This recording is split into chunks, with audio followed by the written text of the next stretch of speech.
How did I become the family ATM for my sister's medication without ever seeing a single prescription bottle?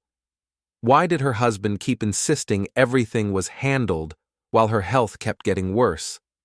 And how did one small detail make me realize the money was never reaching her at all? My name is Ethan Crowell. I'm 42 years old, and I work as a logistics supervisor for a regional distributor in Pennsylvania. It's not glamorous work, but it's steady, and I'm good at it. I spend my days making sure shipments arrive on time, documentation matches reality, and problems get solved before they become emergencies. I like paper trails. I trust them more than I trust promises. I never thought I'd need that skill set for family. My sister Lena is 36, 6 years younger than me, but it's always felt like more. When we were kids, I was the one who walked her to school, made sure she ate breakfast, checked her homework. Our parents worked long hours, so I became her safety net without anyone asking me to. It wasn't a burden. It was just what you did. Lena moved to Ohio 3 years ago after she married Gavin. I met him twice before the wedding. He seemed fine, protective, organized, the kind of guy who always had a plan. Lena looked happy, so I kept my mouth shut about the small things that bothered me. The way he answered questions for her. The way he'd steer conversations back to himself. Small things. Then Lena got sick.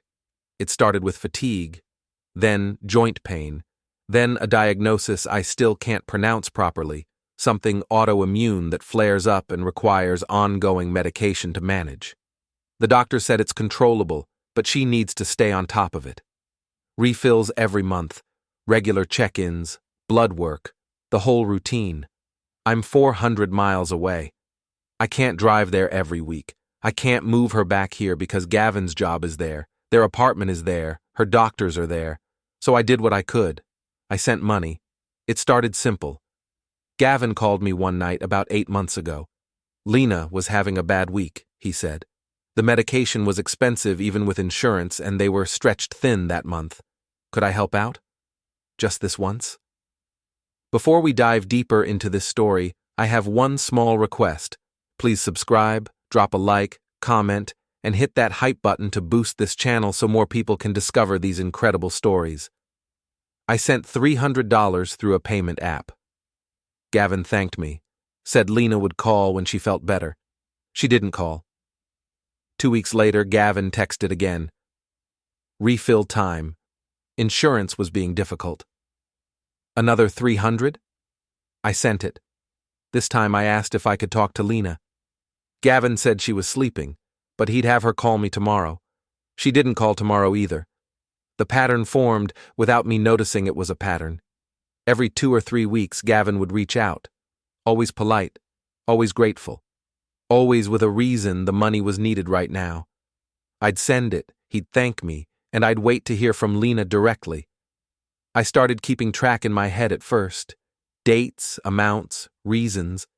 Then I started writing them down in a notes app on my phone. Not because I didn't trust him, just because that's how my brain works. I document things. By the 4th month, I'd sent over $4,000. My co-workers started noticing I was bringing lunch from home every day instead of ordering out. I picked up 2 extra shifts a month. I stopped replacing things that broke. My coffee maker died, and I just started using Instant. My car needed new tires, and I got retreads instead. It was fine. Lena needed help, and I could tighten my budget. That's what family does. Then the group chat happened. It was a Sunday evening. I was sitting at my kitchen table, going over my bills, when my phone lit up with notifications. Family group chat. Gavin's mother, Mara, had sent a message. Some people think helping family is optional. Some people think saying you care is enough. Real support means showing up when it matters. I stared at the screen. The message wasn't addressed to anyone, but I knew it was aimed at me. Mara had a way of doing that. Loud implications, public guilt. I typed out 3 different responses and deleted them all. Before I could settle on a 4th, Gavin jumped in. Mom, it's fine. Ethan does what he can. Not everyone has the bandwidth to really be there for Lena. My hands went cold. I'd sent $300 4 days earlier. I had the confirmation screen saved. But here was Gavin, in front of his mother and whoever else was in that chat, making it sound like I was absent, like I wasn't helping. I called him. He didn't answer. I called again. Voicemail. I texted. I sent money on Thursday for the refill. What's going on? 3 dots appeared, disappeared, appeared again. I know, I'm not saying you don't help. I'm saying Lena needs more than just money. She needs people who understand what she's going through. This isn't about you. I read that message 5 times. Each time it felt like a different kind of punch. The next time I got on a video call with Lena, I watched her more carefully. She looked thinner. Her skin had that grayish tone people get when they're not sleeping right. Her eyes didn't quite focus. When I asked how she was feeling, she smiled and said she was okay. Managing. Gavin was in the frame too, just over her shoulder. He nodded along with everything she said. I asked about her medication, if the refills were going smoothly, if the new dosage was helping. Lena opened her mouth, but Gavin answered first.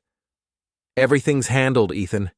You don't need to worry about the details. We've got it under control. I wanted to ask what pharmacy she used, what the refill schedule was, what the actual medication was called. But Gavin's tone made it clear those questions would be taken as insults, as me not trusting him to take care of his own wife. So I didn't ask. After the call ended, I sat in my living room with the lights off and realized something that made my stomach turn. I'd been sending money for Lena's medication for 6 months, and I couldn't name a single concrete detail about her treatment. Not one. I didn't know the pharmacy. I didn't know the medication name. I didn't know the dosage, the refill date, or what doctor she was seeing. All I knew was that Gavin said she needed money, and I sent it. My phone buzzed, a text from Lena's number. Thank you for helping. It means a lot. That was it. No mention of the medication, no details, just a generic thank you that could have been about anything. Or nothing. I typed back, of course. How are you feeling? Do you need anything else? The response came fast. Too fast. I'm good, just resting. Gavin's taking care of everything. I stared at those words. They didn't sound like Lena. She never said I'm good. She said I'm okay, or I'm managing, or I'm tired but hanging in there. Little things. But when you've known someone their whole life, you notice. I set my phone down and went to the kitchen, poured myself a glass of water I didn't drink, stood there in the dark, listening to the hum of the refrigerator, feeling something shift in my chest that I didn't have a name for yet. Something was wrong. I just didn't know how wrong. I didn't sleep much that night. I kept thinking about Lena's voice on those video calls, the way she'd start to say something, then stop. The way Gavin's hand would appear on her shoulder, gentle but firm, right before she'd change what she was going to say. The more I thought about it, the more I remembered. Lena and I used to talk 3-4 times a week. After she got sick, it dropped to once a week, then every other week. Now I was lucky if I heard her voice once a month, and even then, Gavin was always there. I sat in my car before work the next morning, the engine running, heat blasting against the November cold. I pulled up my banking app and scrolled through the transfers. September through February, $4,200. March through now, mid-November, another $5,300. $9,500 in 8 months. I wasn't rich. I made $52,000 a year before taxes. After rent, utilities, car payment, insurance, and basic living expenses, I had maybe $900 a month for everything else. Food, gas, emergencies, the occasional night out I never actually took. I'd been sending Gavin an average of $1,200 a month. I was running a deficit and didn't even realize it. The credit card I'd sworn I'd pay off was climbing again. I'd skipped my dental cleaning. I'd stopped contributing to my retirement account. Small sacrifices that added up. For Lena, it was worth it. But was it actually reaching Lena? At work, I sat in my office during lunch and pulled up old messages from Gavin. I reread them with fresh eyes. Hey man, rough week. Lena's meds got expensive. Can you spot us $300? Insurance denied part of the refill. Need $350 to cover it until we can appeal. Doctor added something new to her regimen. $400 this time. I'll get you back when things calm down. He never got me back. That was fine. I never expected him to. But the amounts kept changing. The reasons kept changing. And the timing was strange. I pulled up a calendar and marked every request. They spiked before weekends, before holidays, a big one right before the 4th of July, another before Labor Day, 2 requests the week before Thanksgiving last year. Lena's illness didn't care about holidays. Refills didn't suddenly cost more because it was Friday. I called my friend Nora during my afternoon break. She worked nights as a nurse coordinator at a clinic in Pittsburgh. We'd known each other since college. She was one of the few people I trusted to tell me the truth, even when it hurt. Ethan, she said when she picked up. You only call me during work hours when something's wrong. What's up? I told her. Not everything. Just enough. Lena's illness, the money, the vague details, the way I couldn't get straight answers. Nora was quiet for a long moment. Then she said, How much have you sent? Almost 10,000. In how long? 8 months. Another pause. I heard her exhale slowly. Ethan, I'm not going to tell you your family's situation, but I will tell you this. Most chronic medications, even the expensive ones, run between $200 and $500 a month after insurance. If she's on multiple things, maybe you hit 1,000, maybe. But you're averaging $1,200 a month, and you're saying her condition isn't improving? It's getting worse, I said quietly. Then either her treatment plan is completely wrong, or the money isn't going where you think it's going. I already knew. I just needed someone else to say it out loud, so it felt real. That night, I tried calling Lena directly. It went to voicemail. I tried again an hour later. Voicemail. I sent a text asking if we could talk, just the two of us, whenever she had time. Gavin called me back instead. Hey, Ethan. Lena's sleeping. She had a rough day. What's up? I wanted to check in with her. It's been a while since we really talked. I know, man. She feels bad about that. The fatigue's been hitting her hard lately, but she's okay. I'm making sure she's okay. I'm sure you are, I said, keeping my voice even. I just miss hearing from her directly, you know? Of course. I'll tell her to call you when she's up for it. When do you think that'll be? A beat of silence. Then, I don't know, Ethan. I'm not her scheduler. When she feels up to it, she'll reach out.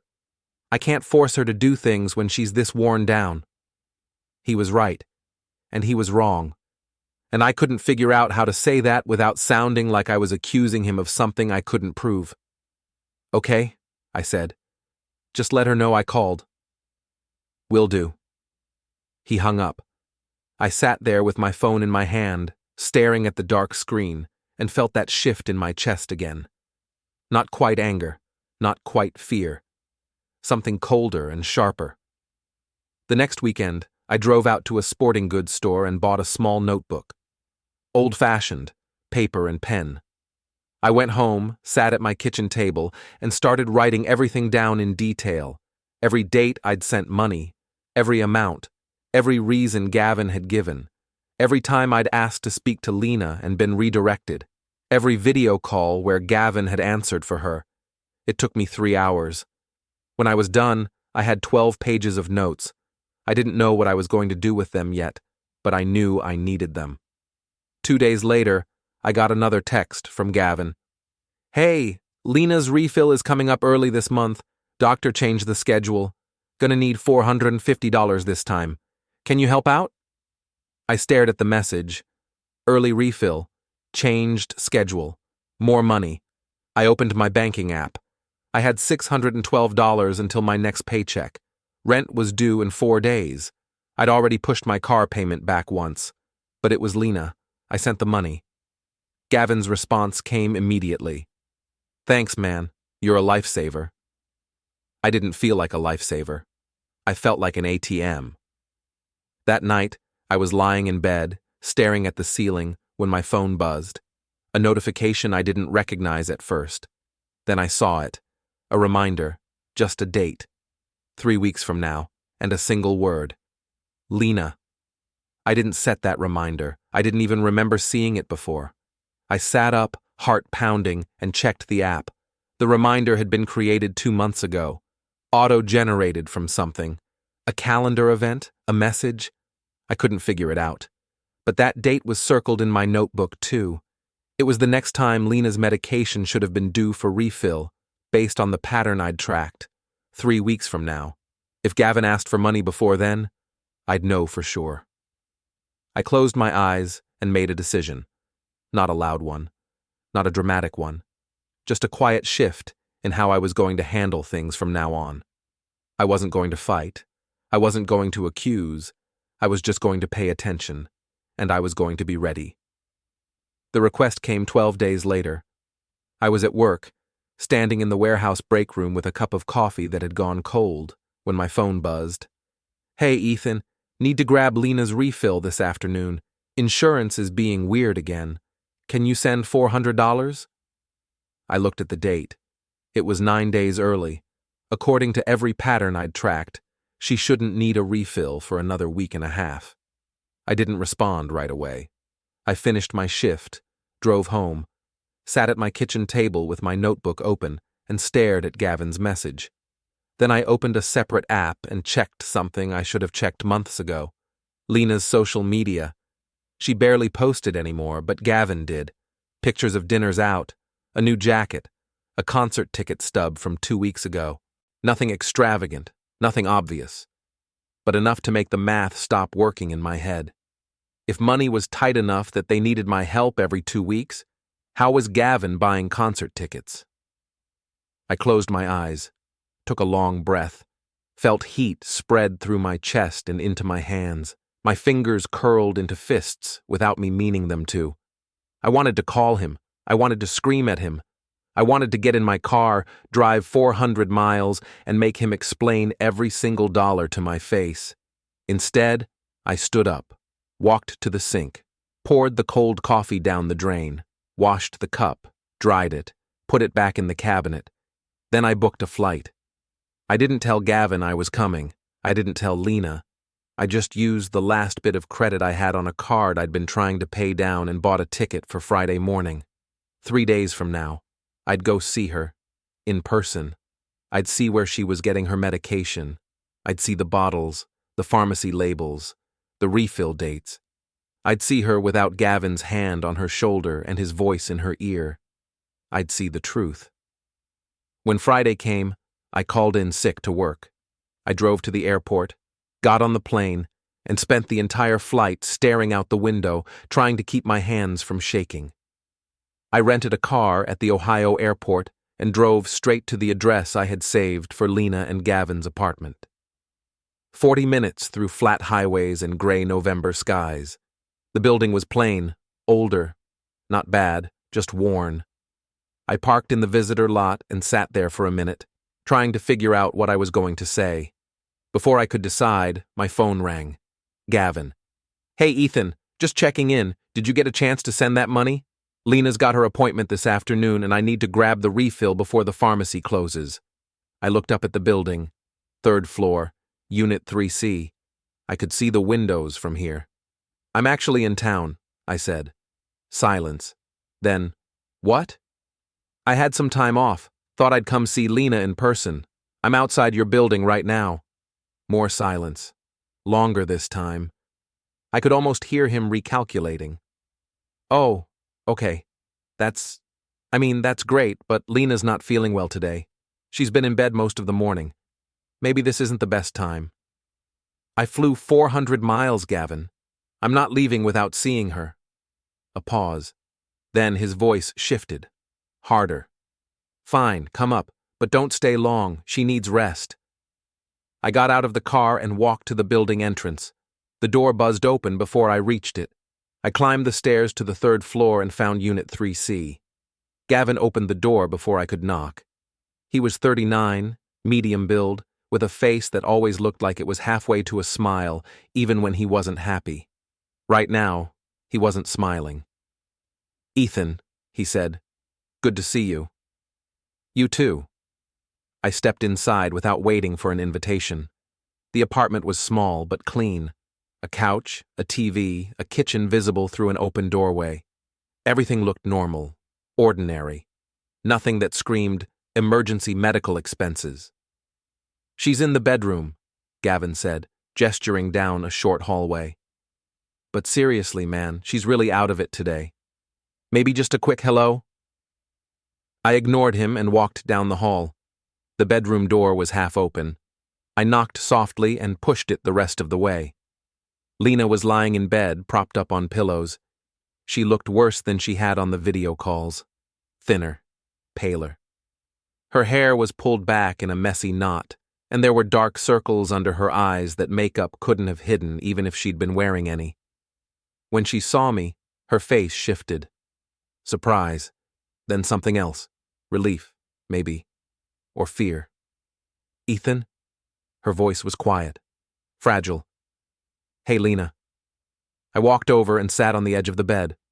Up close, I could see the tremor in her hands, the way her breathing was shallow. "I wanted to check on you. You didn't have to come all this way." "I wanted to." Gavin appeared in the doorway. "Lena, you should rest. Ethan can come back later." "I'm fine," she said, but she didn't look at him when she said it. I reached over and took her hand. It was cold, too cold. "How are you really doing?" She opened her mouth, closed it, glanced at Gavin, then back at me. "I'm managing." "When's your next refill?" "Soon," Gavin said from the doorway. "That's why I texted you. We need to pick it up today." I kept my eyes on Lena. "Which pharmacy do you use?" She blinked, looked confused.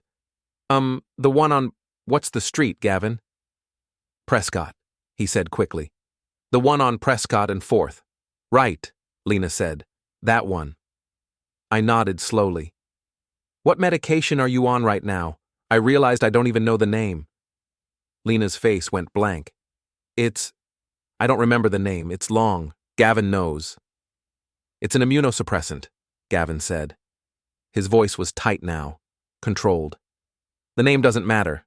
What matters is she takes it on schedule." I looked at him. "What's the dosage?" "Why are you interrogating us?" Gavin stepped into the room. "You came all this way just to play doctor. Lena doesn't need this stress right now." "I'm not trying to stress anyone out. I just want to understand what's going on. I've been sending money for months, and I don't know anything about her treatment." "Because you don't need to know," Gavin said. His voice rose slightly. "You're not her husband. You're not her doctor. You're her brother, and your job is to support her, not micromanage her care." Lena's hand twitched in mine. "Gavin, it's okay. He's just worried." "I know he's worried," Gavin said. His eyes locked on me. "But worry doesn't mean control. You can't just show up here and start demanding details like we owe you a report." I stood up slowly, kept my voice calm. "I never said you owe me anything, but if I'm helping pay for medication, I think it's reasonable to know what medication we're talking about." "You think I'm lying?" Gavin's face flushed. "You think I'm taking your money and doing what exactly? Pocketing it?" "I didn't say that." "You didn't have to." He pointed at the door. "I think you should leave." "Gavin," Lena started, but he cut her off. "No, he doesn't get to come into our home and accuse me of stealing from my own wife." "I didn't accuse you of anything," I said. My voice was still calm, but my hands were shaking now, not from fear, from the effort it took not to grab him, not to push him, not to make him explain every single thing that wasn't adding up. "I asked a question, and I'm telling you to leave." I looked at Lena. She was staring at her lap, her hands twisted together. She looked small, scared, like a kid who'd been caught between two adults fighting and didn't know which side to take. I leaned down and kissed the top of her head. "I love you, Lena. I'm staying in town for a couple days. If you need anything, call me. Anytime." She nodded, but didn't look up. I walked past Gavin without another word and left the apartment. My hands didn't stop shaking until I was back in the rental car. I sat there, gripping the steering wheel, forcing myself to breathe. In through the nose, out through the mouth, slow and steady. Then I pulled up a map on my phone and typed in Pharmacy, Prescott, and 4th. One result, Mercy Care Pharmacy. I put the car in gear and drove. The pharmacy was small, a standalone building in a strip mall next to a dollar store and a nail salon. I parked in front and walked inside. The clerk at the counter was a young guy, maybe late 20s, with a name tag that said Caleb. "Help you?" he asked. "I'm checking on a prescription for my sister," I said. "Lena Holt. I think there's a refill ready?" Caleb typed on his computer, frowned, typed some more. "Holt. Holt? "Yeah." He shook his head. "We don't have anything ready for a Lena Holt. Last pickup was..." He squinted at the screen. 3 weeks ago." 3 weeks? My stomach dropped. "Are you sure?" "Yeah. Last refill was picked up on October 23rd. Nothing's due until next week." "What about before that? How often does she usually pick up?" Caleb glanced at me, then back at the screen. "I'm not really supposed to give out detailed patient info, but it looks like there were a couple gaps, like she missed a window in September, and another one in August." I felt cold. "Missed windows?" "Yeah, like the prescription was ready, but no one came to get it. We had to put it back in stock after the hold period expired." "Does that happen a lot?" "Not usually. Most people with ongoing meds are pretty consistent, but life happens, you know." I thanked him and walked out of the pharmacy in a daze. 3 weeks since the last pickup, gaps in August and September. Gavin had texted me for money 6 times since August. I sat in the car and checked my notebook, flipped through the pages, cross-referenced dates. Every time Gavin had said Lena needed a refill, every time he'd asked for money, it was off. The timing didn't match. The amounts didn't match. My phone vibrated.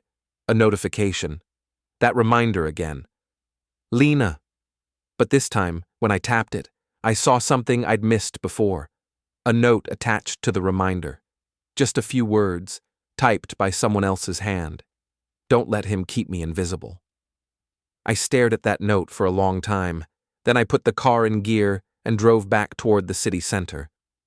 I didn't know what I was going to do yet, but I knew I wasn't going home until I figured it out. I checked into a motel on the edge of town. Cheap, clean enough, the kind of place where no one asks questions. I sat on the bed with my notebook open and my phone in my hand, staring at the evidence I'd been collecting without realizing that's what it was. Dates, amounts, gaps in refills, Gavin's requests that never lined up with Lena's actual needs. I'd been so focused on helping that I hadn't stopped to check if the help was reaching the person it was meant for. That night, I couldn't sleep. I kept seeing Lena's face, the way she'd looked at Gavin before answering my questions, the way her hands shook, the way she seemed smaller than I remembered, like she was disappearing inside herself. The next morning, I drove to the hospital listed on Lena's insurance card. It took 20 minutes of polite persistence at the main desk before someone directed me to the outpatient services wing. I didn't lie. I didn't pretend to be anyone I wasn't. I just said I was Lena Holt's brother, I lived out of state, and I wanted to understand her care plan so I could support her better. The receptionist, a middle-aged woman with glasses on a chain, looked at me with the kind of tired sympathy people develop when they've worked in healthcare long enough. "You'll need to speak with her care coordinator," she said. "But I can tell you right now we can't release detailed medical information without her consent." "I understand," I said. "I'm not asking for her chart. I just want to know if there's anything I should be aware of. Missed appointments, concerns, anything that might help me help her." She studied me for a moment, then typed something on her computer. "Let me see if Janet's available." Janet turned out to be a nurse coordinator in her 50s, with short gray hair and a no-nonsense demeanor. She met me in a small consultation room off the main hallway. "Mr. Crowell," she said, shaking my hand. "You're Lena's brother?" "Yes." "And you're concerned about her treatment plan?" "I'm concerned about whether she's following it." Janet sat down across from me and folded her hands on the table. "I can't give you specifics, but I can tell you that when patients miss appointments or delay refills, we notice, and we reach out." "Has Lena been missing appointments?" "She's missed 3 in the last 5 months. We've called. We've sent reminders. Her husband usually answers and says she's not feeling well enough to come in." My jaw tightened. "What about her medications? Are there issues with refills?" "Again, I can't give you details, but I will say this." Janet leaned forward slightly. "When someone has a chronic condition that requires consistent medication, gaps are dangerous. If Lena's not getting her refills on time, her symptoms will worsen. And from what I've seen, that's exactly what's happening." I pulled out my phone and opened the Notes app. "Can I show you something?" "If it's not protected health information, sure." I turned the screen toward her. "These are the dates my brother-in-law contacted me asking for money for Lena's medication. I've been sending it for 8 months, but when I checked the pharmacy yesterday, the pickup history doesn't match." Janet looked at the list. Her expression didn't change, but something shifted in her eyes. "How much have you sent?" "Almost $10,000. She sat back slowly.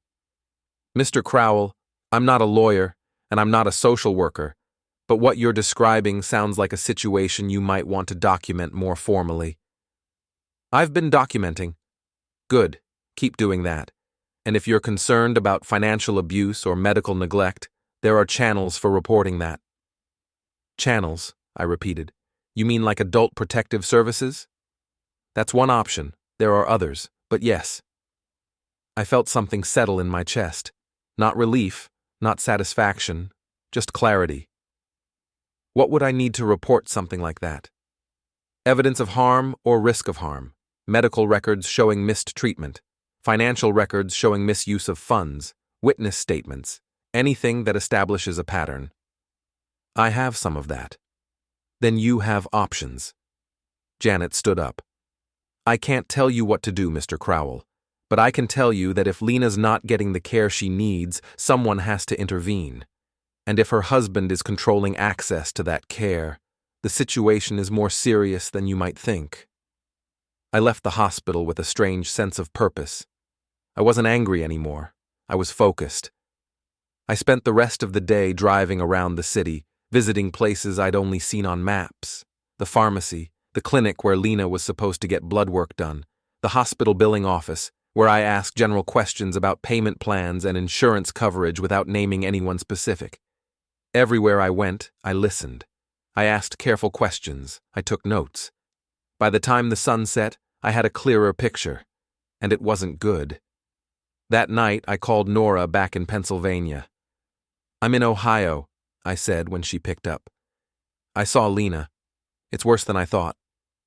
"How bad?" "She's not getting her medication consistently. Her husband's been asking me for money, but the refills aren't happening on schedule. She's missed appointments.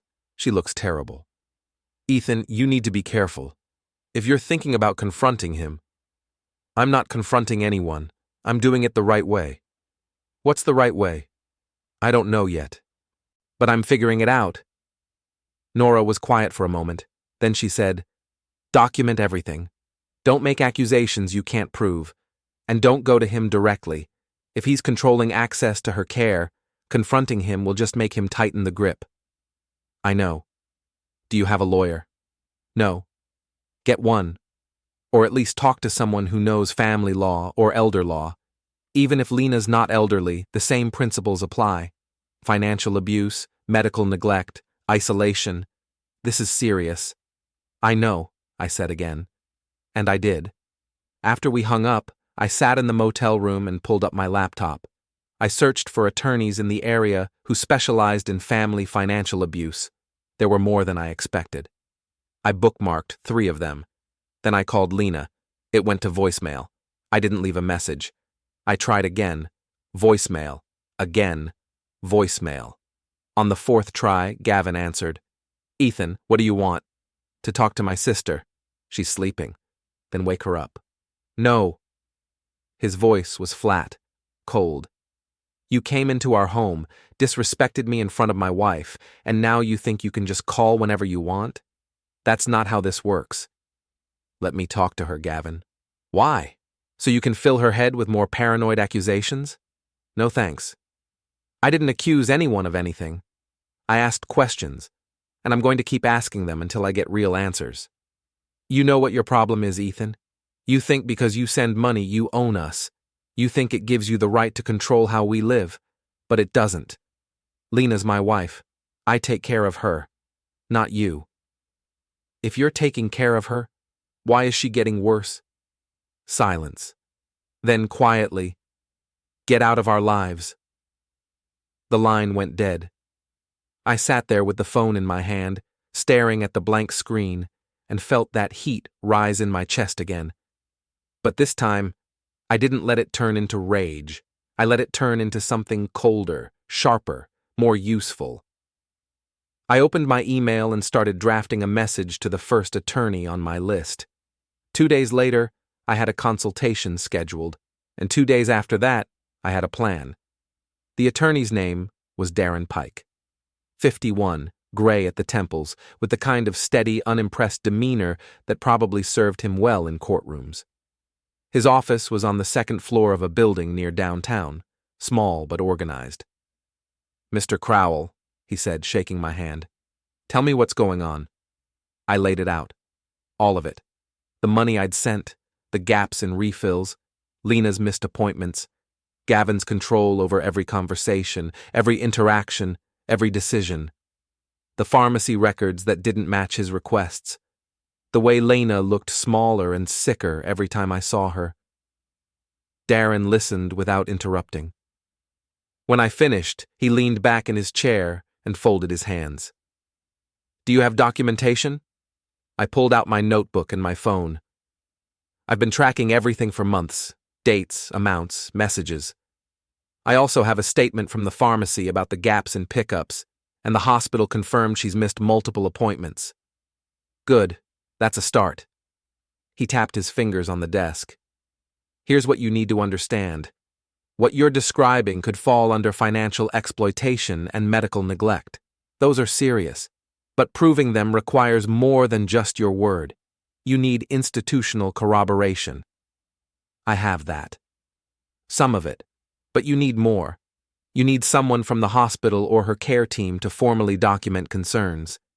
You need pharmacy records that show a pattern, and you need to be prepared for this to get messy. I'm prepared. Darren studied me for a moment. Mr. Crowell, I've handled cases like this before. The problem isn't usually proving abuse. The problem is that the victim doesn't want to cooperate. Your sister is married to this man. She might feel loyalty. She might feel fear. She might just feel too tired to fight. If she doesn't back you up, this becomes much harder. I know. Do you? Because right now, you're the one pushing this. If Lena contradicts you, if she says everything's fine, the institutions will side with her stated preference, and you'll have burned every bridge with her husband in the process. I looked at him. If I do nothing, she's going to keep getting worse. That's not a risk. That's a certainty. Darren nodded slowly. All right. Then here's what we do. We build a formal case. We file a report with Adult Protective Services. We request a welfare check. We loop in her medical team. And we do it all through the proper channels, so if this escalates, you have a paper trail that shows you acted reasonably and lawfully. How long will that take? Depends. A few weeks to gather everything, maybe a month. But once it's filed, things move fast. I don't have a month. Then we expedite. But you need to be patient. If you go to Gavin directly, if you confront him before the system's involved, he'll just tighten his control. He'll isolate her more. He'll make it harder for anyone to reach her. I clenched my jaw. So I just sit here and wait? No. You keep documenting. You stay in touch with Lena as much as you can. You make sure the right people know you're watching, but you don't confront. Not yet. I left Darren's office feeling like I was moving through mud. Every instinct I had told me to go back to Lena's apartment, bang on the door, and drag her out of there, but I knew that wouldn't work. Gavin would call the cops. Lena would defend him. I'd look like the problem. So I did what Darren said. I documented. I followed up. I stayed visible. I called Lena every day. Most of the time, it went to voicemail. Twice Gavin answered and told me to stop harassing them. Once, Lena answered. She sounded weak. "I'm okay, Ethan," she said. "You don't need to keep checking on me. I'm your brother. That's what I do." "I know, but Gavin's taking care of me. You need to trust that." "Do you trust it?" Silence. Then quietly, "I'm tired, Ethan. I can't do this right now." "Lena." She hung up. I stood in the motel parking lot with my phone in my hand and felt something crack inside me.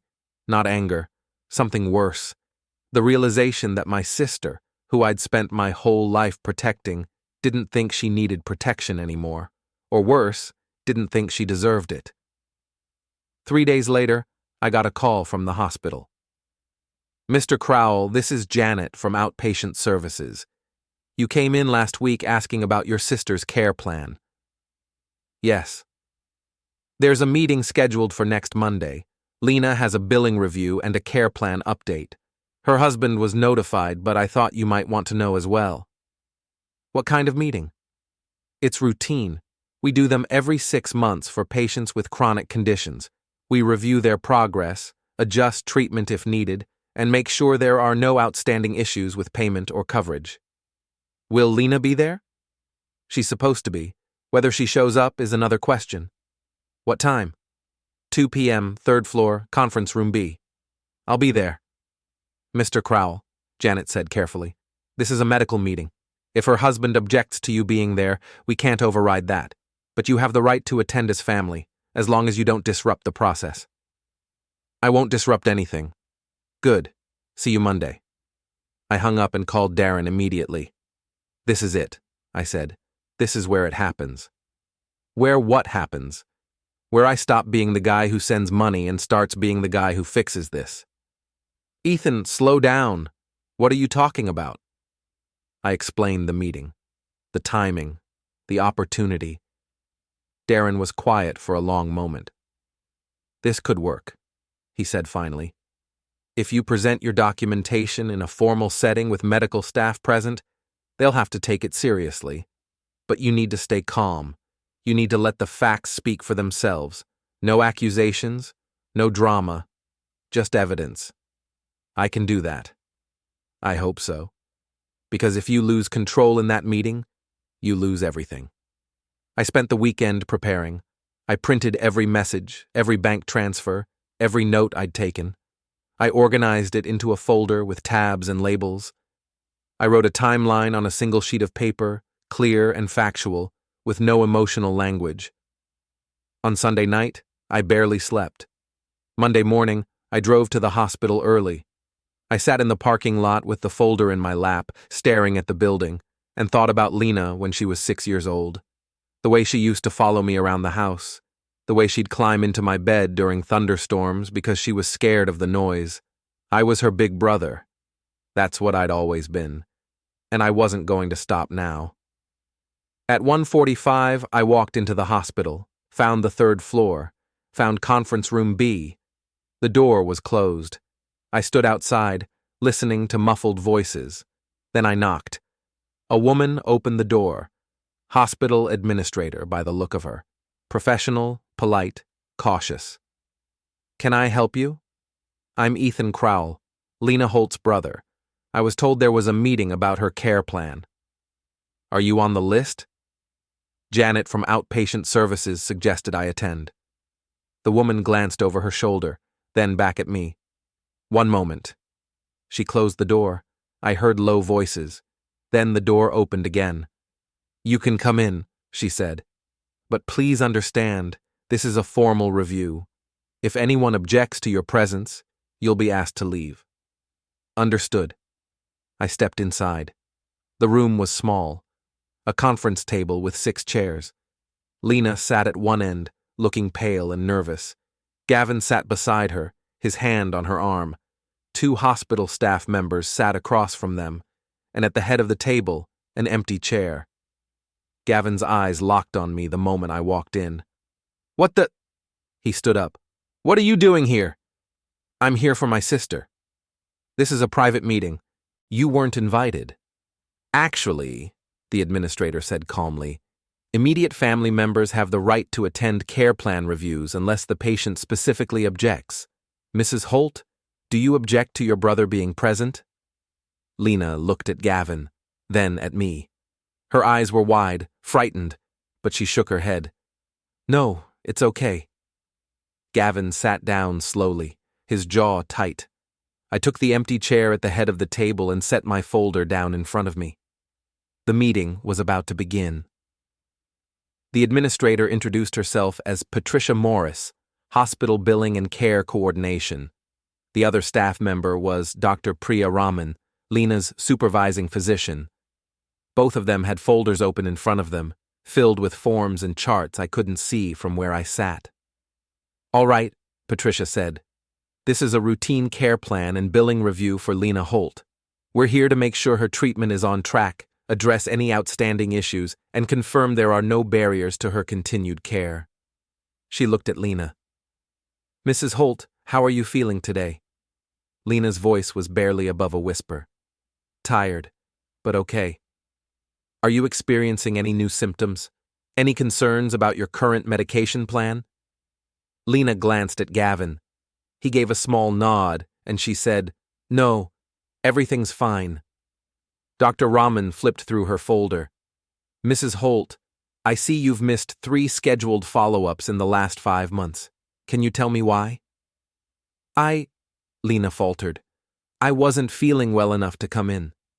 "That's understandable," Dr. Raman said, "but missing appointments makes it difficult for us to monitor your condition.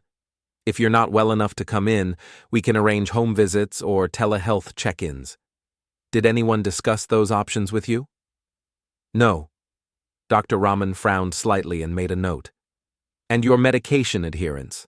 I see there have been some gaps in your refill history. Are you having trouble affording your prescriptions?"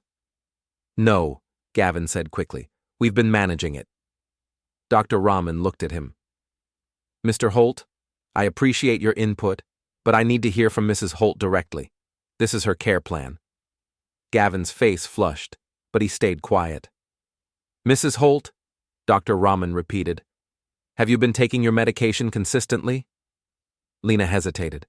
"I think so." Gavin picks it up for me. "When was the last time you took your medication?" "This morning."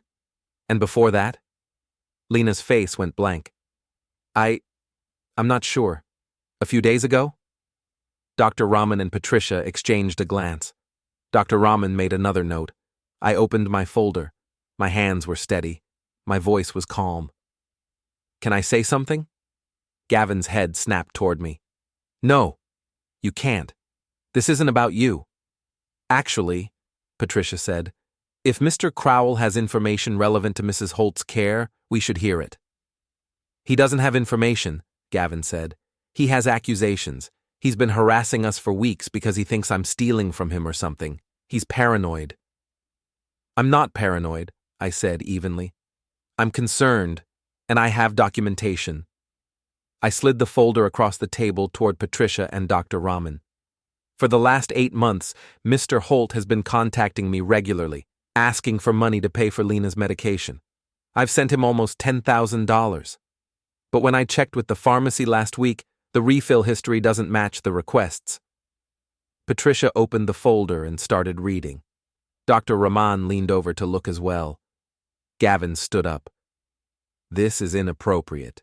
You can't just—" "Sit down, Mr. Holt," Patricia said without looking up. Gavin sat. I kept my voice steady. "The first page shows every transfer I made, with dates and amounts. The second page is a timeline of when Mr. Holt contacted me and what he said the money was for. The third page is a statement from the pharmacy showing when Lena's prescriptions were actually picked up. Patricia studied the documents. There are significant gaps. Yes, Mr. Holt requested money for refills that didn't happen, or happened weeks later than he claimed they needed to. And during those gaps, Lena's condition worsened. "This is insane," Gavin said. His voice was rising now. "You're twisting everything to make me look like the bad guy.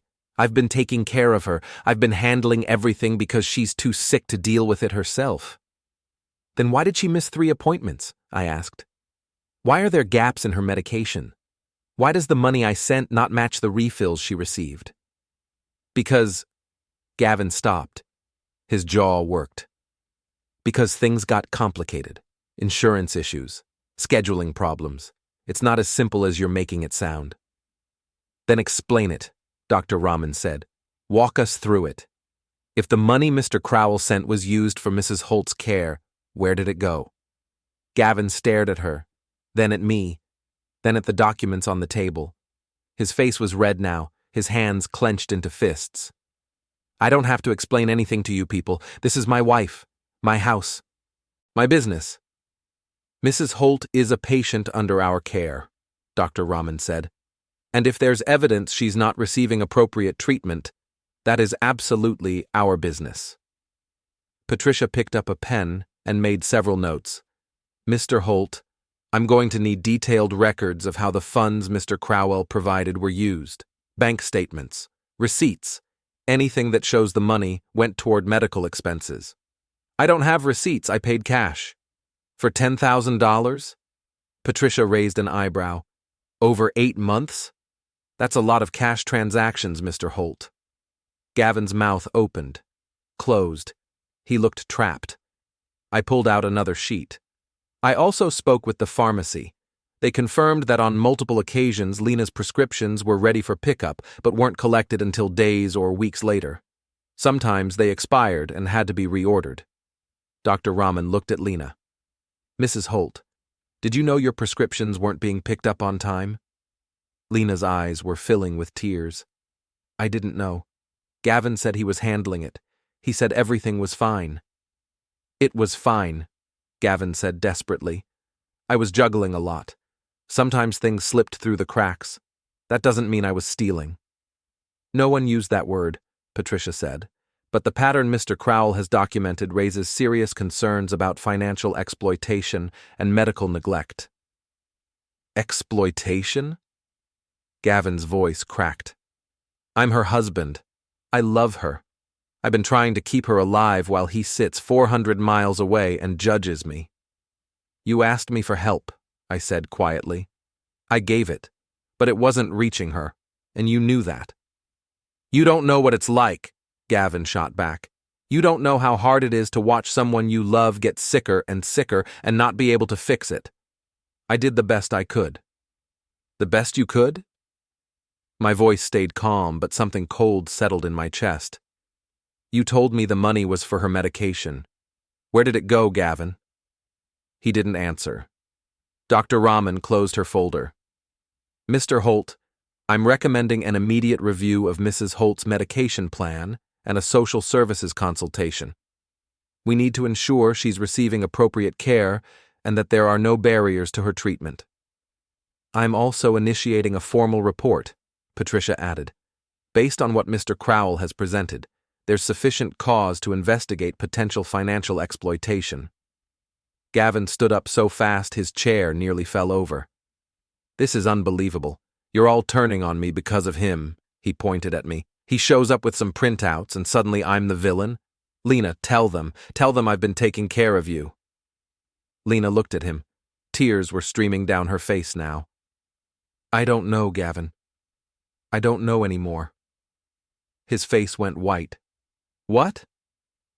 "I don't know where the money went," she said, her voice breaking. "I don't know why I kept running out of medication. I don't know why I felt so awful all the time. I thought it was just the illness. But maybe..."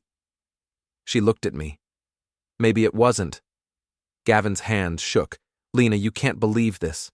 You can't believe him over me." "I don't know what to believe," she whispered. Patricia stood up. Mr. Holt, I'm going to ask you to step outside while we continue this discussion. No, I'm not leaving my wife. You are, or I'll call security. Gavin looked around the room, at Dr. Rahman, at Patricia, at me, at Lena, who was staring at her hands, crying silently. He opened his mouth, closed it, then turned and walked to the door. Before he left, he looked back at me. You think you're helping her? You're destroying her life. No, I said. I'm saving it. He left. The door clicked shut behind him. Patricia folded her hands on the table. Mrs. Holt, we're going to make sure you get the care you need. That starts with making sure there are no financial or logistical barriers to your treatment. Do you understand? Lena nodded, still crying. Dr. Rahman reached over and put a hand on her arm. We're here to help you, not to judge you, not to punish anyone, just to make sure you're safe. Am I safe? Lena asked quietly. You are now, I said. She looked at me. Her face was a mess of tears and exhaustion, and something that might have been relief. I'm sorry, Ethan. I should have told you. I should have asked for help. You don't have to apologize. None of this is your fault. Patricia closed her folder and slid it to the side. I'll be submitting my report to Adult Protective Services today. They'll follow up within 48 hours. In the meantime, we'll arrange for Mrs. Holt's prescriptions to be transferred to a pharmacy closer to wherever she'll be staying, and we'll set up a direct payment plan so there are no intermediaries. She can stay with me, I said, for as long as she needs. Lena looked at me with wide, wet eyes. You do that? I've always done that, I said. You're my sister. Patricia made a few more notes, then stood. All right. I'll get the necessary paperwork started. Dr. Rahman, can you coordinate with pharmacy? Already on it. Patricia looked at me. Mr. Crowell, thank you for bringing this to our attention. I know it wasn't easy. It wasn't, I said, but it was necessary. She nodded and left the room. Dr. Rahman followed, leaving me and Lena alone. I moved to the chair next to her and took her hand. It was still cold, still trembling, but she squeezed back. I didn't know, she said. I swear I didn't know what he was doing. I believe you. What's going to happen to him? I don't know, but that's not your problem to solve. She nodded slowly.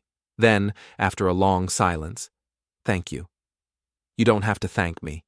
Yes, I do. You didn't give up on me. I never will. We sat there for a while, not saying anything, just being together, the way we used to be when we were kids, and the world felt too big and too loud, and all we had was each other. Outside the room I heard footsteps, voices, the sound of Gavin arguing with someone, his voice sharp and desperate. Then nothing. Patricia returned a few minutes later with a folder of papers. Mrs. Holt, if you're ready, we can get you set up with a temporary care plan and a place to stay while things get sorted out. Lena looked at me. Can I really stay with you? Of course. She nodded. Okay, let's go. We stood up together. I kept her hand in mine as we walked out of the conference room, down the hallway, past the nurses' station where people were talking in low voices. At the end of the hall, I saw Gavin standing near the elevators. A security guard was next to him. He wasn't in handcuffs, but his posture was stiff, defeated. When he saw us, his face twisted. Lena, wait. Please, let me explain. She looked at him. Then she looked away. We walked past him without stopping. The elevator doors opened. We stepped inside. The doors closed, and for the first time in months, I felt like I could breathe.